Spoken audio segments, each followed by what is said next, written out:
Hello everyone, welcome to my channel. So आज के इस वीडियो में क्लास 10 अध्याय 3 दो चर वाले रैखिक समीकरण युग्म का प्रश्नावली 3.2 का प्रश्न 1 को सॉल्व करेंगे। और इससे पहले के वीडियो में हमने प्रश्नावली 3.2 का इंट्रोडक्शन वीडियो जिसमें हमने एग्जाम्पल्स को सॉल्व किया था, प्लेलिस्ट को चेक करके वीडियो को दे सकते हैं। सो इस वीडियो में हम प्रतिस्थापन विधि से रैखिक समीकरण युग्म को सॉल्व करेंगे। सो वीडियो स्टार्ट करते हैं, जिसमें हमारा जो प्रश्न नंबर 1 है इसमें बोला जा रहा है कि निम्न रैखिक समीकरण युग्म को प्रतिस्थापन विधि से हल कीजिए। तो इसमें हमें क्या करना है, जो समीकरण है तो इसको हमें क्या करना है, प्रतिस्थापन विधि से इसको हमें सॉल्व करना है, जो कि हमने उदाहरण में सॉल्व कर चुके हैं। तो ये हमारा प्रश्न नंबर 1 है। 1 का पहला पॉइंट है, इसमें ये हमारा समीकरण नंबर 1 है और ये है हमारा समीकरण नंबर 2। तो ये हमारा पहला प्रश्न है जिसमें समीकरण 1 और 2 है। तो हम समीकरण 1 या समीकरण 2 इनमें से किसी एक से हमें x का मान निकालना होता है। तो समीकरण 2 से हम x का मान निकालेंगे, तो इसमें आ जाएगा x माइनस वाई बराबर 4। तो x बराबर क्या हो जाएगा 4 और ये y इक्वल के इधर आएगा तो प्लस का y हो जाएगा। ये है हमारा समीकरण नंबर 3। अब समीकरण 3 में जो x का मान आया है, इस x के मान को हम क्या करेंगे, समीकरण 1 में रखेंगे। समीकरण 1 तथा 3 से तो समीकरण 1 और 3 का हमें यहाँ पर समीकरण 3 में x का मान है, इसके मान को हमें समीकरण 1 में रखेंगे। तो आएगा यहाँ पर 4 प्लस y इस x के प्लेस में, फिर यहाँ पर क्या है प्लस का y बराबर 14 और यहाँ पर 4 है, y यहाँ पर 2 बार है तो यहाँ पर 2y हो जाएगा। यहाँ पर कुछ नहीं है तो 1, यहाँ पर भी 1 है, 1 और 1 2 आता है इक्वल टू 14 और ये 4 इक्वल के इधर आ जाएगा। तो यहाँ पर आ जाएगा माइनस का 4, यहाँ पर आ जाएगा 10 2y और यहाँ पर y इक्वल टू क्या आ जाएगा 10/2। तो यहाँ पर आ जाएगा y इक्वल टू 2 5 ज़ा 10, 2 1 ज़ा 2, 2 5 ज़ा 10। तो y इक्वल टू क्या आ जाएगा, यहाँ पर 5 आ जाएगा। अब यहाँ पर इस y के मान को हम क्या करेंगे, समीकरण 3 में रखेंगे। समीकरण 3 से तो यहाँ पर क्या आ जाएगा, x बराबर 4 प्लस y। तो x बराबर आ जाएगा 4 प्लस y की जगह पे यहाँ पर क्या रखेंगे, 5 रखेंगे। तो x बराबर क्या आ जाएगा, इनको जोड़ेंगे तो यहाँ पर आ जाएगा 9। तो यहाँ पर x और y का मान हमें निकालना है, जो कि हम निकाल चुके हैं। तो ये क्या है, हमारा फाइनल आंसर है। तो ये हमारा हो जाएगा फाइनल आंसर। तो ऐसे हमें इसको सॉल्व करना है। अब जो सेकंड पॉइंट है उसको सॉल्व करते हैं। ये हमारा 2 रैखिक समीकरण है। तो ये हमारा समीकरण 1 है और जो ये समीकरण दूसरा दिया हुआ है, तो सबसे पहले क्या करेंगे, इसको सॉल्व करेंगे, क्योंकि इसको हमें अपॉन में नहीं रखना है। इसको सॉल्व करके हमें इस तरीके से हमें जो रैखिक समीकरण युग्म का व्यापक रूप है उस फॉर्म में हमें लाना होगा। तो यहाँ पर एलसीएम क्या ले लेंगे, 3 दूनी 6 ले लेंगे। तो 2 को s से गुणा करेंगे तो 2s प्लस 3 को t से गुणा करेंगे तो 3t इक्वल टू 6 आएगा। यहाँ पर 2s plus 3t equal to 6 और ये 6 है, अपॉन में 6 है, ये इक्वल के इधर आएगा तो मल्टीप्लाई हो जाएगा। तो 6 से मल्टीप्लाई होगा तो 36 आ जाएगा। तो ये रहा हमारा समीकरण नंबर 2। अब समीकरण 1 और 2 को हमें क्या करना है, सॉल्व करना है। तो हम यहाँ पर समीकरण 1 से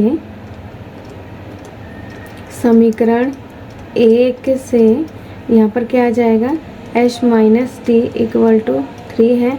तो h इक्वल टू क्या हो जाएगा 3 और ये t इक्वल के इधर आएगा तो प्लस का t आ जाएगा। ये है समीकरण नंबर 3। अब यहाँ पर समीकरण 1 से हमने निकाला है h का मान, तो इस h के मान को समीकरण 2 में रखेंगे, जो कि ये है। अब यहाँ पर हम समीकरण 2 में हम वैल्यूज़ को रखेंगे। समीकरण 2 से तो ये हमारा समीकरण 2 है, आ जाएगा यहाँ पर 2। यहाँ पर h का मान हमें रखना है, तो h यहाँ पर क्या है 3 प्लस t, तो 3 प्लस t और यहाँ पर आ जाएगा प्लस का 3t इक्वल टू 36। 2 3 ज़ा यहाँ पर आ जाएगा 6 प्लस 2 और t को मल्टीप्लाई करेंगे तो 2t plus 3t equal to 36। यहाँ पर इसको सिंपल ओनली सॉल्व करना है। आएगा यहाँ पर 3t और 2t 5t आ जाएगा। यहाँ पर 36 और ये 6 इक्वल के इधर आएगा तो माइनस का 6 हो जाएगा। 5t इक्वल टू 630 अब यहाँ पर t इक्वल टू क्या आ जाएगा, 5 अपान में आ जाएगा, क्योंकि हमारा मल्टीप्लाई में है, इक्वल के इधर आएगा तो अपान में बट्टे में आ जाएगा, डिवाइड में आ जाएगा। 5 6 ज़ा 30, तो t इक्वल टू क्या आ जाएगा, 6 आ जाएगा। तो ये है हमारा, हमने यहाँ पर t का मान निकाल लिया है। अब हम क्या करेंगे, इस t के मान को हम समीकरण, यहाँ पर जो हमारा समीकरण तीसरा है, समीकरण तीसरे में हम t का मान रखेंगे।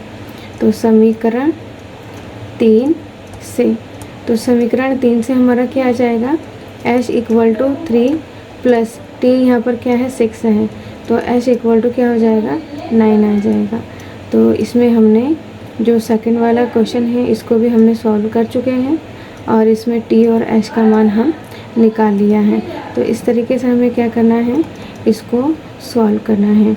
अब जो नेक्स्ट है क्वेश्चन नंबर, इसका थर्ड पार्ट उसको सॉल्व करते हैं। तो ये हमारा दो रैखिक समीकरण युग्म है, समीकरण 1 और समीकरण 2। समीकरण 1 से, तो समीकरण 1 से हम x का मान निकालेंगे। तो यहाँ पर हो जाएगा 3x माइनस का y इक्वल टू 3 है, तो यहाँ पर 3x इक्वल टू 3 और ये y प्लस का हो जाएगा, और यहाँ पर जो 3 है वो अपान में आ जाएगा, 3 प्लस y अपान 3। ये रहा हमारा समीकरण तीसरा।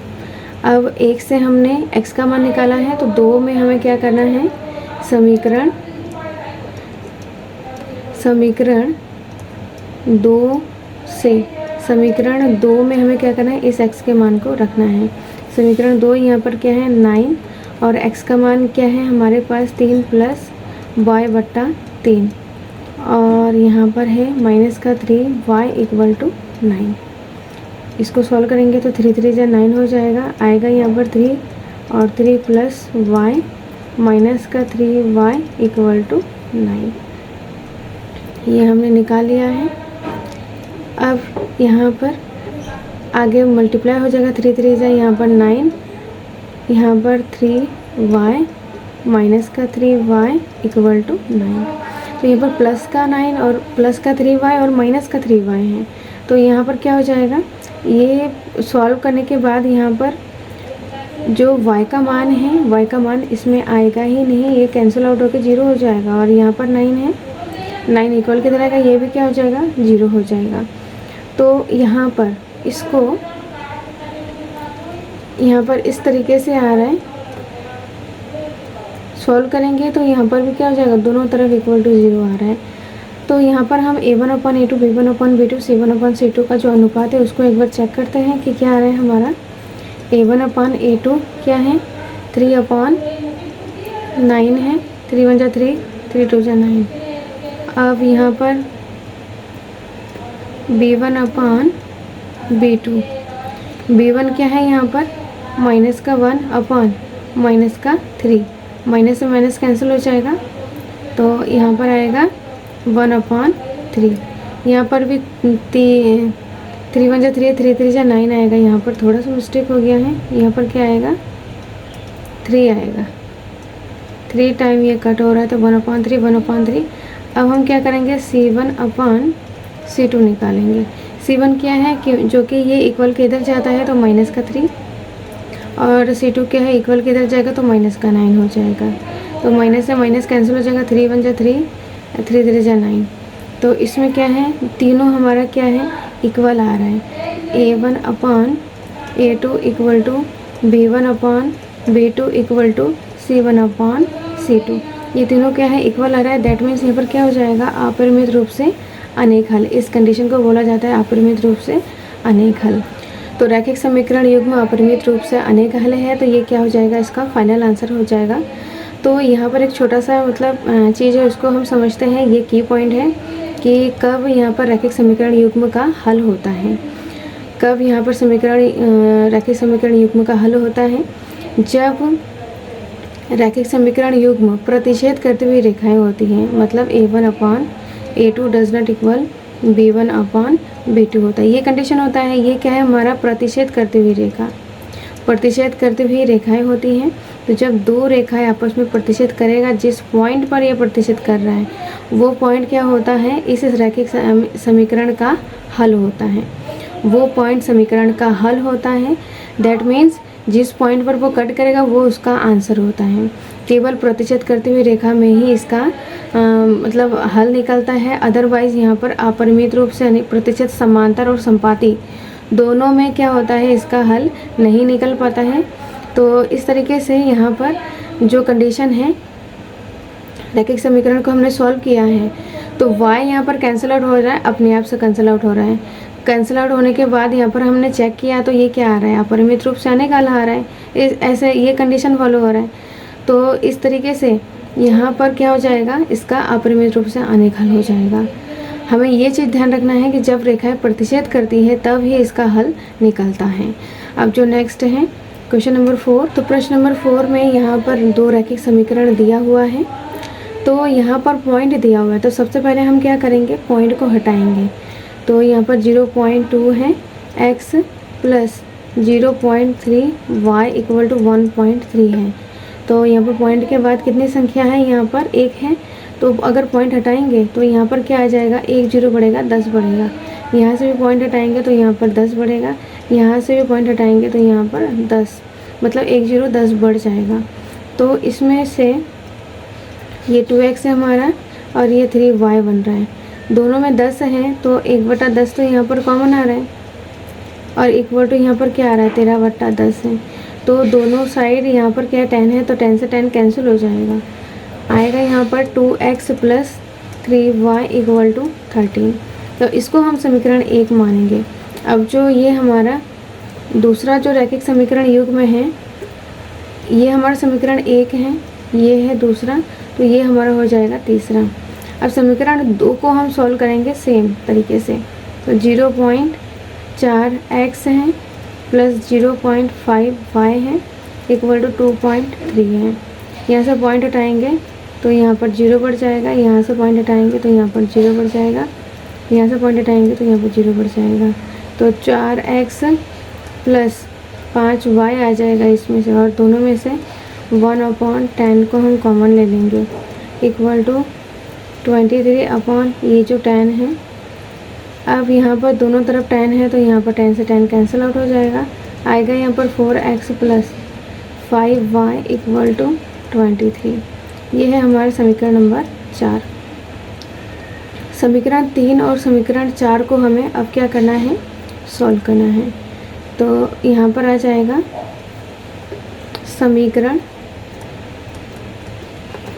समीकरण इन दोनों में से किसी में भी हमें क्या करना है, x का मान निकालना है। तो समीकरण 3 से, तो समीकरण 3 हमारा क्या है, 2x प्लस 3y बराबर 13, 2x बराबर 13 और ये 3y इक्वल की तरह का माइनस का 3y हो जाएगा। x इक्वल टू क्या हो जाएगा, 13 माइनस 3y बट्टा 2 आ जाएगा। समीकरण नंबर 4 है।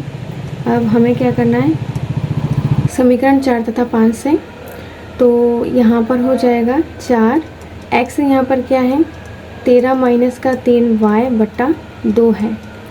अब इसके प्लेस में हमने x का मान रखा है। अब आएगा प्लस का 5y इक्वल टू 23, 2 एकम 2, 2 दूनी 4 आ रहा है।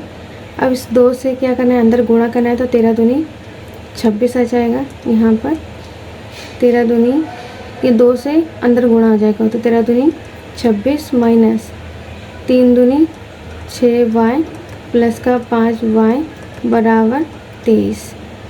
माइनस करेंगे 6y और 5y को माइनस करेंगे तो माइनस का 1y आ जाएगा और यहाँ पर है 23y और ये 26y इक्वल किधर आएगा तो माइनस का 26y आ जाएगा। इसको हमें क्या करना है, माइनस करना है। तो आएगा यहाँ पर माइनस का 3 और यहाँ पर है माइनस का 1y मतलब माइनस का y, माइनस से माइनस कैंसिल हो जाएगा तो y इक्वल टू 3 आ जाएगा। तो ये हमने y का मान निकाल लिया है। अब हम क्या करेंगे, समीकरण 5 में रखेंगे y के मान को। तो समीकरण 5 से, समीकरण यहाँ पर 5 से, तो ये हमारा x equal to 13 minus 3y upon 3, यहाँ पर हम y का मान रखेंगे। आएगा यहाँ पर 13 माइनस 3, y का मान हमने अभी निकाला है जो कि यहाँ पर 3 है। तो यहाँ पर आ जाएगा 3 बट्टा 3। अब यहाँ पर 13 माइनस का 3 तिया 9 बट्टा 3, इनको माइनस करेंगे तो आएगा यहाँ पर 9, 13 में से 9 गया, 13 में से हम क्या करेंगे 9 को माइनस करेंगे तो 4 आ जाएगा। यहाँ पर 2 आएगा तो 13 में से 9 को माइनस करेंगे 4 बट्टा 2 आ जाएगा, तो 2 दूनी 4, तो x का मान यहाँ पर क्या आ रहा है 2 आ रहा है। और हमने y का मान अभी निकाला है, तो y का मान हमारे पास क्या है 3 आ रहा है। तो ये हमारा हो जाएगा फाइनल आंसर, जो कि हमने प्रतिस्थापन विधि से निकाला है। तो इस तरीके से सारे क्वेश्चंस को हमें क्या करना होगा, सॉल्व करना होगा। यहाँ पर जो मेथड हमने फॉलो किया है सेम तरीके से हमें क्या करना है, इन सारे क्वेश्चंस को सॉल्व करना है। तो ये कौन सा क्वेश्चन है, ये है हमारा क्वेश्चन नंबर 4। अब क्वेश्चन नंबर 5 को करते हैं। नेक्स्ट क्वेश्चन नंबर 5 को सॉल्व करते हैं। √2x + √3y = 0, ये समीकरण 1 है और ये समीकरण 2 है। तो हम क्या करेंगे, समीकरण 1 या 2 में से हम x का मान निकालेंगे। तो यहाँ पर समीकरण 1 से हम निकालेंगे, समीकरण 2 से हम निकालेंगे x का मान। तो √3x माइनस का 8y = 0, तो √3 और ये 8y इक्वल के इधर आएगा तो प्लस का √8y आ जाएगा। और यहाँ पर x है, x का मान निकालेंगे तो √8 बट्टा √3 हो जाएगा और यहाँ पर y आ जाएगा। ये है समीकरण नंबर 3। अब समीकरण 2 में हमने x का मान रखा है, 2 से x का मान निकाला है, तो समीकरण यहाँ पर समीकरण आ जाएगा 3 तथा 1। 2 से हमने x का मान निकाला है, तो अब इस x के मान को समीकरण 1 में रखेंगे, जो कि 1 और 3 से हम इसको सॉल्व करेंगे। आएगा यहाँ पर √2 और यहाँ पर √8 बट्टा √3 और यहाँ पर आ जाएगा y प्लस का, यहाँ पर समीकरण 1 में क्या है प्लस का √3y = 0। जब इसको सॉल्व किया जाएगा तो यहाँ पर 8 दूनी 16 आ जाएगा रूट में, और यहाँ पर बट्टे में √3, यहाँ पर y प्लस का √3y = 0 आ जाएगा। हम क्या करेंगे यहाँ पर, अब यहाँ से हम जो यहाँ पर √16 का जो मान होता है, √16 का मान कितना होता है 4 आता है, 4y बट्टा √3 है और यहाँ पर प्लस का √3y = 0। तो यहाँ पर 4y प्लस, यहाँ पर एलसीएम क्या ले लेंगे, √3 एलसीएम ले लेंगे, तो √3 और √3 क्या हो जाएगा, मल्टीप्लाई होकर 3 आ जाएगा और यहाँ पर y = 0। इनको जोड़ेंगे तो यहाँ पर क्या आ जाएगा, 7y = √3, यहाँ पर 0 हो जाएगा, ये इक्वल किधर आएगा तो 0 आ जाएगा, तो 7y = 0। अब यहाँ पर y = क्या आ जाएगा, ये 7 भी अपॉन में इधर आ जाएगा तो 0 के साथ डिवाइड हो जाएगा। तो y का मान यहाँ पर क्या आया है, y = 0 आया है। अब हम क्या करेंगे, समीकरण 3 में y का मान रखेंगे।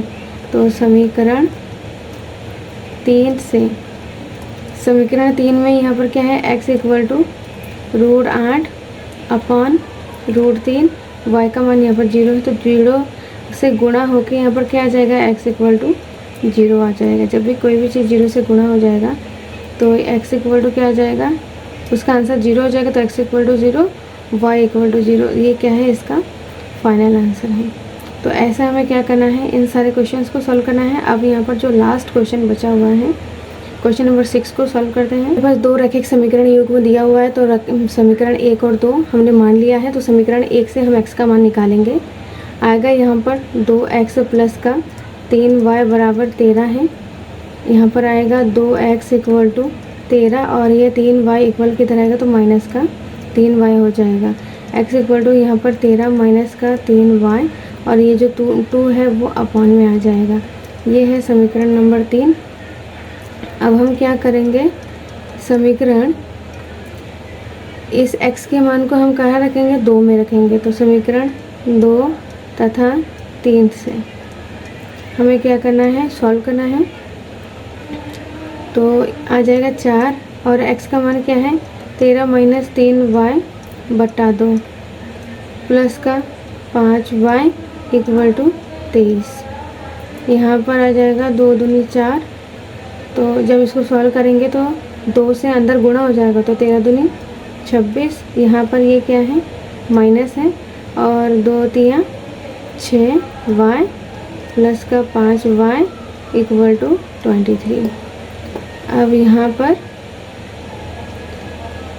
इसको यहाँ पर 26 इक्वल के इधर लेके आना है, और इनको माइनस करेंगे तो यहाँ पर आ जाएगा माइनस का y, माइनस का 1y, और यहाँ पर 23, और ये 26 इक्वल के इधर आएगा तो माइनस का 26 हो जाएगा।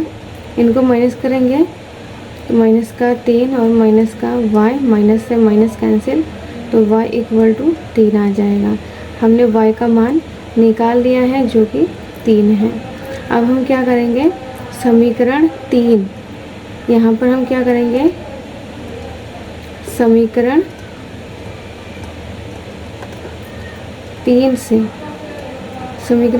यहाँ पर क्या हो जाएगा, x इक्वल टू 13 माइनस का 3y बट्टा 2। x इक्वल टू यहाँ पर आ जाएगा 13 माइनस का 3, y का मान 3 आया है, बट्टा यहाँ पर क्या है 2 है, तो 13 माइनस 3 3 9 बट्टा 2। इनको माइनस करेंगे तो यहाँ पर 13 में से 9 को माइनस करेंगे 4 बट्टा 2 आएगा, 2 दूनी 4 आ रहा है, कितना आंसर 2 आ रहा है। तो x इक्वल टू 2 इसका क्या है, फाइनल आंसर आ रहा है। तो x और y हमें निकालना था जो कि हमने निकाल चुके हैं। y equal to 3, x equal to 2, ये क्या है, इसका फाइनल आंसर है। सो इस तरीके से हमें क्या करना है, इसको सॉल्व करना है। जितने भी सारे क्वेश्चन हमने क्या किया है, प्रतिस्थापन विधि से इसको सॉल्व किया है। तो यहाँ पर जो भी हमने क्वेश्चन किया है, जिस तरीके से हमने किया स्टेप्स, उसको हमें याद रखना है, और इन क्वेश्चंस को सॉल्व करेंगे तो बिल्कुल भी मिस्टेक नहीं होगा, बिल्कुल भी गलतियाँ नहीं होगी। और आपको क्या करना है, हर एक क्वेश्चन को 2 से 3 बार प्रैक्टिस करना है, जिससे कि आपको बहुत ही आसानी से आपके दिमाग में बैठ जाएगा कि किस तरीके से इसके स्टेप्स को करने होते हैं। हर एक क्वेश्चन को 2 से 3 बार करेंगे तो सबसे आसान हर एक क्वेश्चन को 2 से 3 बार करोगे तो और भी अच्छे से आपको प्रैक्टिस हो जाएगा। हमारे चैनल में क्लास 10th में जितने भी सारे सब्जेक्ट हैं, Hindi, English, maths, science, SST, सारे सब्जेक्ट के इम्पॉर्टेंट जो क्वेश्चन हैं, इम्पॉर्टेंट क्वेश्चन का वीडियो आपके लिए प्रोवाइड किया जाएगा। सो इस वीडियो को ज़्यादा से ज़्यादा लाइक करें, शेयर करें, सब्सक्राइब करें, और टेलीग्राम चैनल को ज्वाइन करें, जिसमें आपको फ्री PDF नोट्स प्रोवाइड किया जाएगा जो कि फ्री ऑफ कॉस्ट है। सो हमारे चैनल के साथ जुड़े रहें। इस वीडियो को ज़्यादा से ज़्यादा लाइक करें, शेयर करें, सब्सक्राइब करें। सो मिलते हैं नेक्स्ट वीडियो में। Thank you so much.